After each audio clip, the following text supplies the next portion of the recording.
আজকে ওনার day of, মানে সপ্তাহে একদিন তো ডে অফ থাকে। আমরা স্যাটারডে সানডে ছুটির দিনে আমরা ডাক্তারদেরকে ইনশিওর করি যে উনি থাকেন, কেন লোক সংখ্যা বেশি থাকে পার্কে। তো যেমনি আমরা ডে অফ উইকডেতে নিই, ওনারও আজকে ডে অফ ছিল। অল্টারনেটিভ আমাদের সার্টিফাইড নার্স আছে, উনি দেখেছেন, উনি অ্যাটেন্ড করেছেন।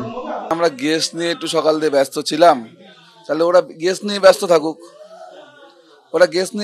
সাধারণ মানুষের পরিষেবার কোনো ব্যাপার নেই ওদের কাছে। বাচ্চারা যেগুলো বললো, বাচ্চারা বললো যে ওরা কোনো সহযোগিতা ওদের দিয়ে পায়নি এবং ওরা ফেলে রেখে চলো এখানে জলের মধ্যে, জলের বাইরে ওরা নিয়ে এসছে। তারপরে নাকি, যেটা আমার কথা, ওদের কথা শোনা, অনেকক্ষণ ওরা গাফিলতি করেছে ওখানে। অক্সিজেন সাপোর্টিং তো দিলই না, এত বড় একটা পার্ক, সেখানে অক্সিজেনের সাপোর্টিং একটা দরকার, একটা ডাক্তারও নেই, অক্সিজেনের সাপোর্টিংও নেই।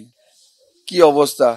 খুবই হেল্প চেয়েছিল ওরা, কেউ ওদের সহযোগিতা করেনি। পরে এসেছে, অনেক পরে এসে তারপরে ওদের পাম্পিং করতে বলছিল, ওদের পাম্পিং করতে দেয়নি, করতে দেয়নি।